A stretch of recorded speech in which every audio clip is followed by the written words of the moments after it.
Ever since I heard that a marriage proposal had come for me from Saad, it felt like the ground had been pulled from under my feet.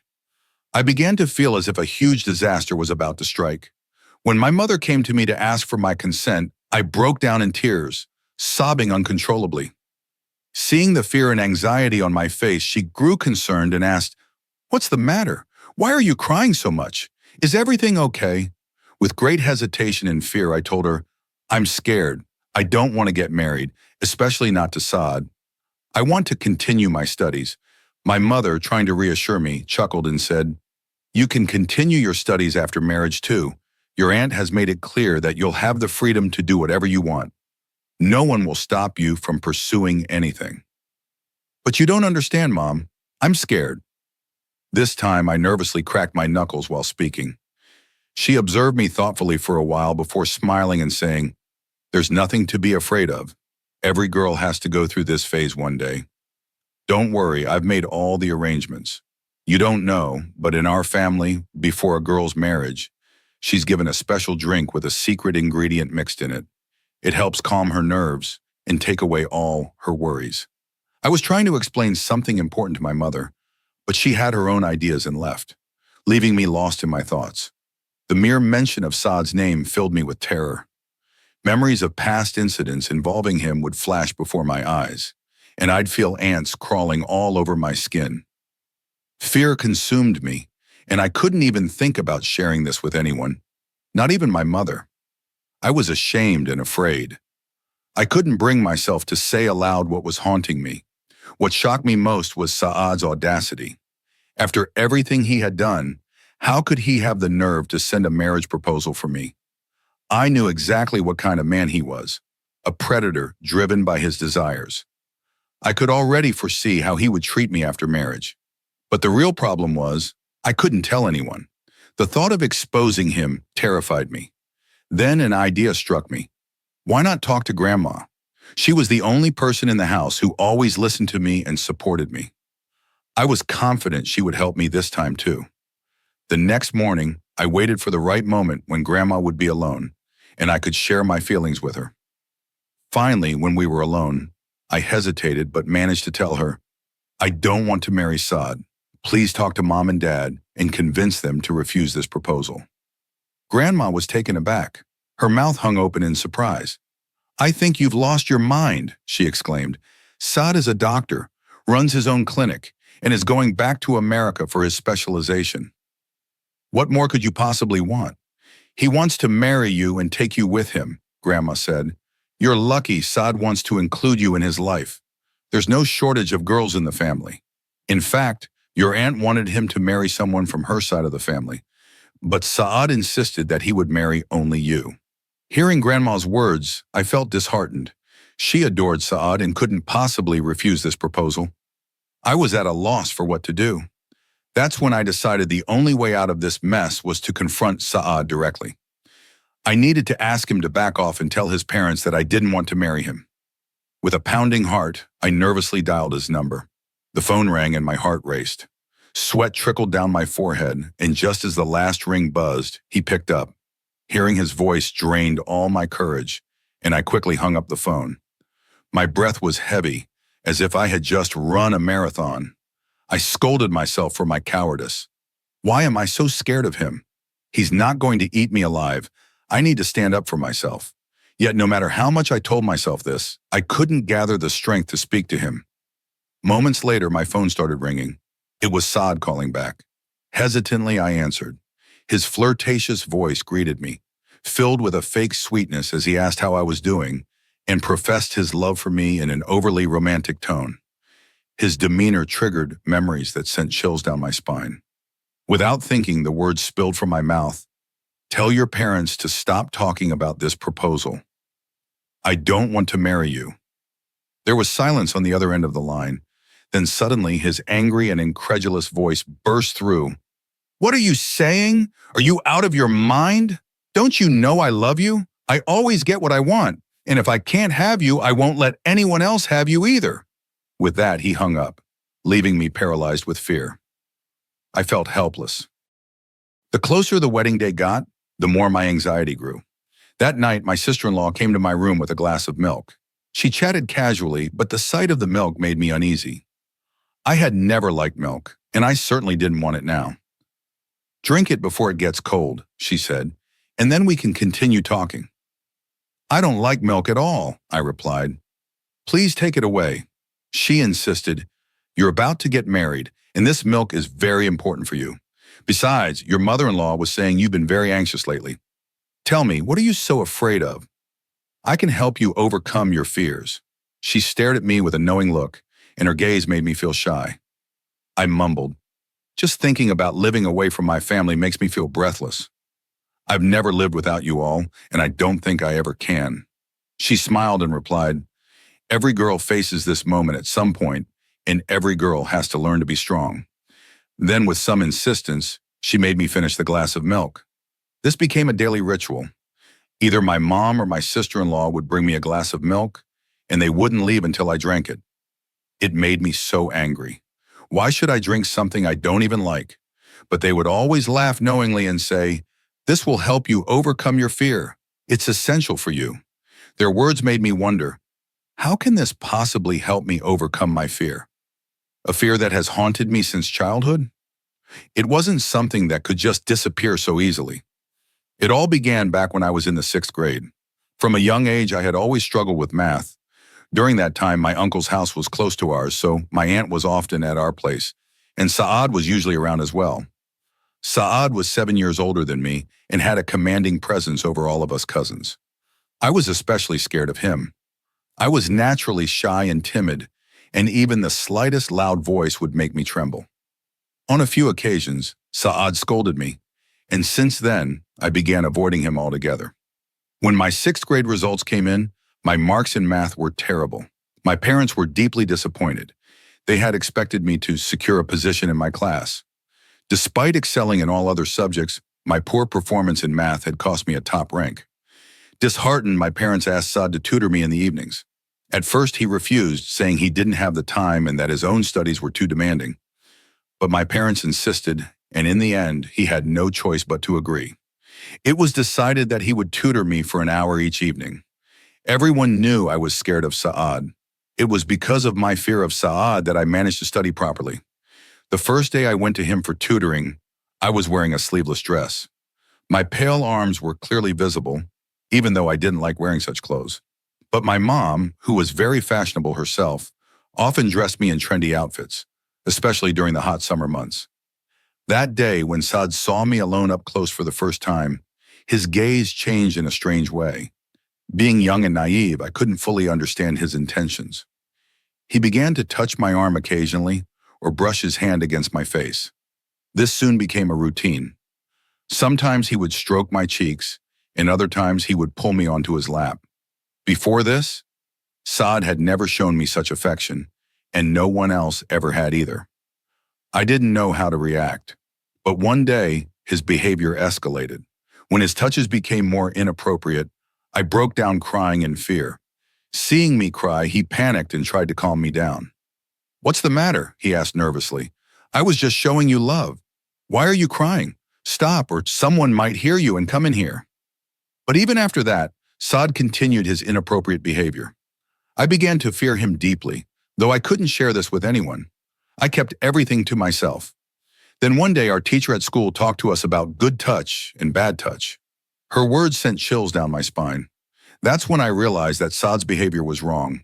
He was giving me a bad touch. I still couldn't tell anyone about it. Around that time, Saad decided to go abroad for his studies and began preparing to leave. Eventually, he left to complete his education in the United States. When he left, the entire family cried and tried to persuade him to stay. But I was the only one who was happy. I was relieved, as I didn't even want to see his face. His presence filled me with terror, and I was convinced that if he stayed any longer, he would do even worse things to me, and I wouldn't be able to tell anyone. His departure gave me a sense of relief, but the fear didn't go away. Instead, it grew stronger with time. Because of his actions, I developed a fear of men. Even the slightest proximity of a man would send me into a panic. Now, Saad has returned as a doctor, but the memories of what he did to me in childhood still haunt me. The fear hasn't left me. It's still deeply rooted in my mind. Whenever I see a man come close, I feel the same fear.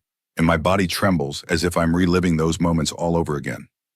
I had begun to feel nothing but hatred for Saad.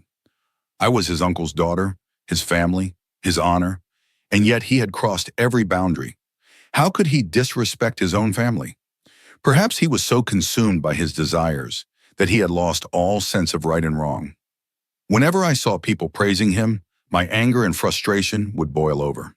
But I couldn't reveal the truth about him to anyone. My fear grew even stronger when Saad returned to Pakistan for good and opened his clinic nearby. He started visiting our home frequently, and during those visits, I would lock myself in my room, refusing to come out. Despite being pursued by numerous girls who were infatuated with him, Saad had chosen to express his desire to marry me.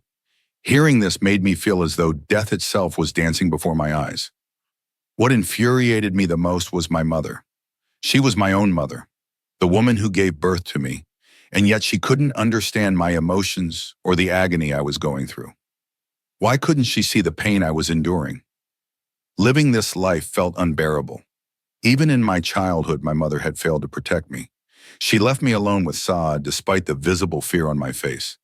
A good mother keeps a close watch over her daughters, but mine would leave me alone with a young man, oblivious to my discomfort. And now, when I was refusing to marry Saad, she wasn't even trying to understand my reasons. Instead, everyone in the family seemed thrilled, calling it my good fortune that Saad had chosen me over all the other girls. Whenever I tried to express my fear, my mother would hand me a glass of milk, insisting, "There's a special ingredient in this that will help ease your fears and worries. It's for your own good." But she couldn't possibly understand that the turmoil in my mind couldn't be cured by a simple glass of milk. When I finally refused to drink the milk, my mother got angry. "Every girl has to take this before her wedding," she said. "It helps make everything easier. And you, of all people, need it the most because you're already so anxious. You should take it regularly." This time I couldn't hold back. "What on earth is in this milk that's supposed to magically erase all my fears?" I snapped. My tone left my mother stunned. She hesitated, but then quickly composed herself and replied, "I add raisins to it. They have wonderful benefits, and you'll see the results yourself." I was left dumbfounded. My mother had no idea what was truly going on in my heart and mind. Despite all my protests, the day of the wedding finally arrived. I felt as though I was being led to my execution. On the day of my departure, the dread was overwhelming, and it felt as though I was being dragged toward a noose. The wedding rituals were being carried out, but my heart felt shattered. I was sent off with my husband to his house, and by the time I was taken to my room, my hands and feet had gone cold. Fear consumed me, and I felt utterly helpless. That night, when all the girls left me alone in the room, it felt as if my heart was trying to burst out of my chest. Moments later, Saad opened the door and entered the room. The sound of his footsteps made my heart race wildly. As he approached and sat beside me, I could no longer handle the overwhelming fear and fainted. When I regained consciousness, dawn had already broken. My clothes had been changed, and Saad was sleeping peacefully beside me. I glanced down at myself, overcome with shame. Who changed my clothes? How did this happen? That entire day, I didn't exchange a single word with Saad. In the evening, my parents came to take me back home for the traditional muklava ritual. At home, my sister-in-law kept teasing me, but I had no response to give her. Seeing my silence and distant demeanor, my mother and sister-in-law grew concerned. They kept asking if everything was okay. Forcing a smile, I reassured them that everything was fine, brushing off their worries. But in my mind, I was dreading the moment I'd have to return to Saad's house and face him. The mere thought of him filled me with terror. How will I spend my entire life with him? That evening, when I returned to his house, Saad called me to our room. He asked me to sit in front of him and with a calm demeanor said, "You've been very unfair to me. On our first night, you fainted, and on the second day, you left for your parents' house. Do you know how I spent these 2 days without you?" His gentle tone took me by surprise. He was speaking so warmly, and tears began to flow from my eyes. Wiping my tears with his fingers, he said, "I know what you think and feel about me. It's my fault. I shouldn't have treated you the way I did. You see, I was at an age where people lose their way easily. On top of that, I had some friends who introduced me to inappropriate films, and they corrupted my thoughts. I began to lose control over my emotions. And then, when I saw you alone, your beauty overwhelmed me. I couldn't control myself, and I forgot that you were just a child. I shouldn't have polluted your mind, but I couldn't suppress my emotions at the time. Thank God I came to my senses eventually. I realized how wrong I was. Believe me, when I went to America, I couldn't stop thinking about you, even for a moment. I always wanted to call you and apologize, but I could never find the courage. That's when I realized I had fallen in love with you, Saad said. And at that moment, I decided that I would make you mine. I couldn't bear the thought of you belonging to anyone else. As soon as I made up my mind, I shared my feelings with my parents, and they spoke to yours. That's how this proposal was decided, long before you even knew about it. Your parents gave their consent years ago, and you were the only one unaware of everything. He paused and looked at me with regret in his eyes. I know that, because of my actions, you've suffered immensely. I made you go through things no one should ever experience. For that, I'm truly sorry. I was young and foolish, and my behavior was inexcusable. I've come to realize my mistakes, and I ask for your forgiveness. Can you forgive me? As he spoke, he extended his hand toward me, his gaze full of hope and sincerity. For a moment, I was frozen in thought. My entire journey with Saad flashed before my eyes. The pain, the fear, the confusion.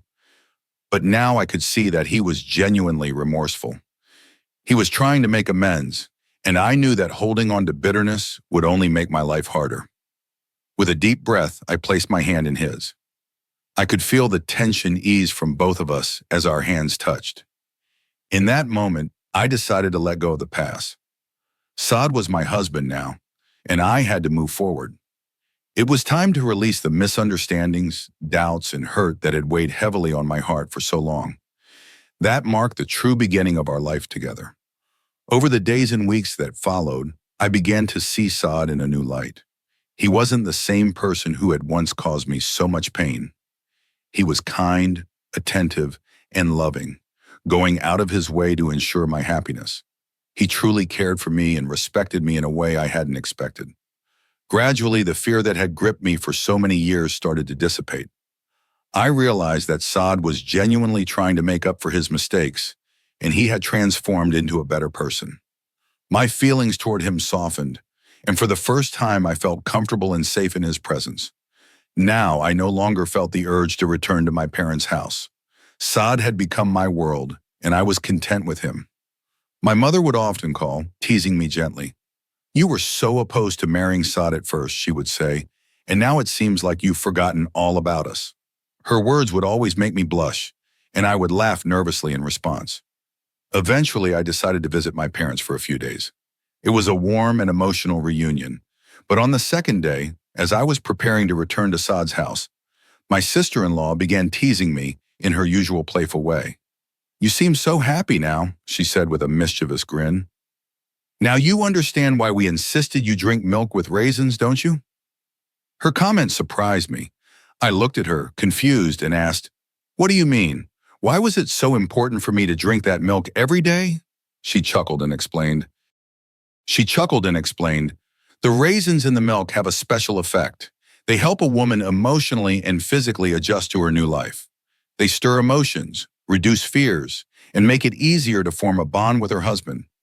It's something that helps newlywed women feel more comfortable and confident in their relationships." Her words left me stunned. Suddenly, everything made sense. My mother's insistence, the daily routine of drinking the milk, and their constant reassurances, it all clicked. I smiled faintly and said, "I understand now. Thank you for explaining." A thought occurred to me, and I added, "I should share this with my friends who are getting married soon. They might benefit from this too, and it could help them avoid the challenges I faced." My sister-in-law nodded, her grin widening. "Yes, definitely tell them. It's something every bride should know. It can make the transition so much smoother." As I reflected on everything, a sense of gratitude washed over me. My journey had been full of challenges, but it had brought me to a place of understanding and growth. I had learned to let go of fear and embrace the love and care Saad now offered me. Though the past couldn't be erased, I realized that the future held promise. My heart was lighter, and I felt ready to fully embrace the life ahead of me.